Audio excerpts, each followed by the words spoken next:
கிட்டத்தட்ட உறுதியாகிவிட்டது தேமுதிக தமிழக வெற்றி கழகத்தோட கூட்டணி.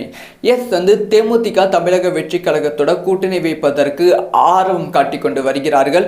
ஒரு 4 மாசத்துக்கு முன்னாடி தேமுதிக பிரேமலதா விஜயகாந்த் அவர்கள் பேசின ஸ்பீச்சும் நேத்தே பிரேமலதா விஜயகாந்த் அவர்கள் பேசின ஸ்பீச்சும் பெரும் ஆச்சரியத்துக்குள்ளாக்கி இருக்கிறது. தொடர்ந்து தமிழக வெற்றி கழகத்தை சப்போர்ட் பண்ணி கொண்டு இருக்கிறார்கள்.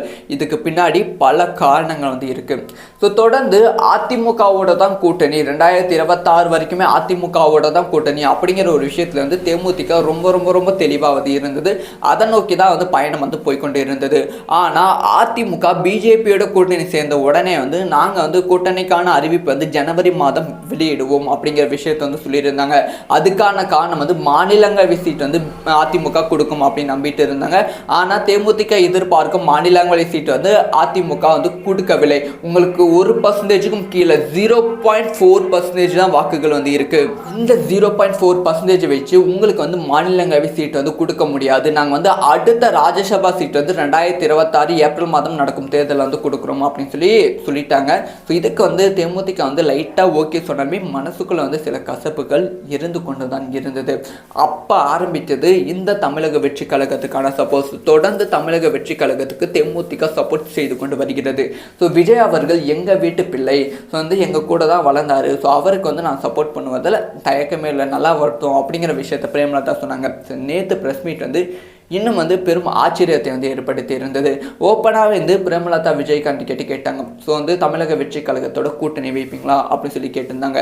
இதுக்கு முன்பு வரைக்குமே பிரேமலதா விஜயகாந்த் அவர்கள் என்ன சொன்னாங்கன்னா, தமிழக வெற்றி கழகத்தோட அவங்க தான் எங்க கூட கூட்டணி நாங்கள் அவங்க கூட கூட்டணி போக மாட்டோம், எங்களுக்கு நாங்கள் ரொம்ப சீனியரான கட்சி அப்படிங்கிற விஷயத்த பிரேமலதா விஜயகாந்த் அவர்கள் சொல்லியிருந்தாங்க.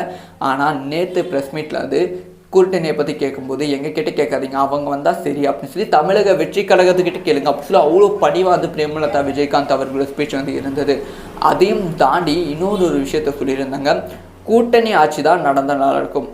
கூட்டணி ஆச்சுன்னா தமிழக வெற்றி கழகத்தோட தலைவர் விஜய் அவர்கள் மாநாட்டிலே ஒரு விஷயத்த சொல்லியிருந்தாங்க. ஆட்சி அதிகாரத்தில் பங்கு, கூட்டணி ஆட்சி தான் நாங்கள் ஆட்சிக்கு தான் நடக்கும். அந்த ஒரு விஷயத்த தேமுதிக பிரேமலதா விஜயகாந்த் அவர்கள் கூட்டணி ஆட்சி 2026 அப்புறமா நடந்தால் தமிழகத்தில் நடக்கும் அப்படிங்கிற விஷயத்த சொல்லியிருக்காங்க. அதே மாதிரி விஜய் பிரபாகரன் அவர்களும் அதுக்கு முன்தினம் நேற்றுக்கு முன்தினம் விஜய் அவர்களை பற்றி பேசியிருக்காங்க. தொடர்ந்து தேமுதிகவோட நியூஸ் எல்லாமே விஜயை சுற்றியே இருக்கு. கடந்த ஒரு மாசமா லைட்டாக இருந்துச்சு, கடந்த ஒரு வாரமா இன்னுமே அதிகரித்து இருக்கு. தேமுதிக இப்போ அதிமுகவோட கூட்டணி பிரிந்து விட்டாலும் திமுகவோட கூட்டணி போனால் அவங்க எதிர்பார்க்கும் சீட்டு கண்டிப்பாக கிடைக்காது. அதிமுகவோட கம்மியான சீட் தான் கிடைக்கும்.